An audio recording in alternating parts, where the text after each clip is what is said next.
2013, une majorité des États européens va devoir appliquer un nouveau traité. Tiens, un traité européen. La dernière fois, c'était en 2005. C'était compliqué. Alors on avait lu, réfléchi, débattu. Et finalement, on avait dit non au référendum. C'était gênant. Alors les chefs d'État européens ont coupé, copié, collé, recollé des morceaux du traité. Ils l'ont appelé traité de Lisbonne. Et la droite, plus la majorité du PS, l'ont fait passer sans référendum.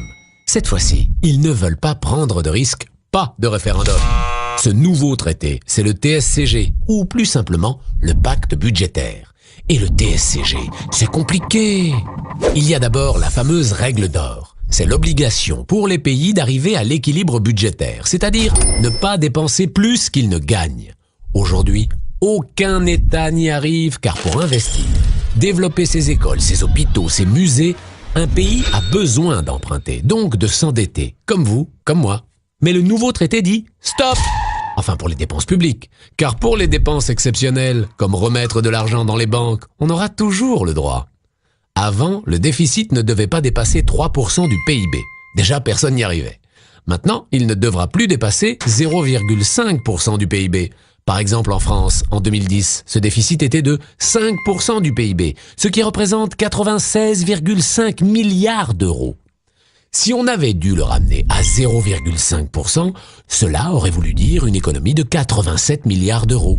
Pour réaliser cette économie, on aurait pu par exemple supprimer l'école publique, 61 milliards, plus la police, 25,5 milliards, enfin les vendre à des groupes privés.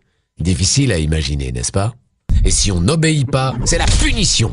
La Commission européenne impose soit une amende, soit une caution qui ne sera rendue que sous certaines conditions. Dépenser plus pour réduire le déficit. Logique, non? La nouvelle Europe, c'est l'Europe austéritaire. Elle va asphyxier les États et les peuples en les obligeant à dépenser toujours moins et à taxer toujours plus.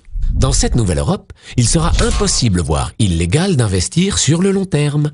Pas d'investissement dans l'éducation pour les enfants, pas d'investissement dans les énergies renouvelables pour améliorer l'avenir de notre planète. Un futur qui fait rêver.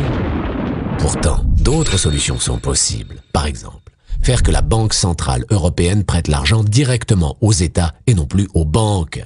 Les taux d'intérêt seraient alors à 1% et les dettes des États deviendraient automatiquement moins lourdes à rembourser.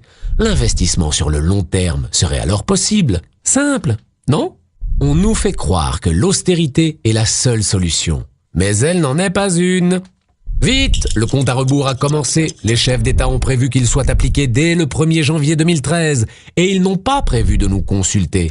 Alors, face à un tel traité, exigeons un référendum.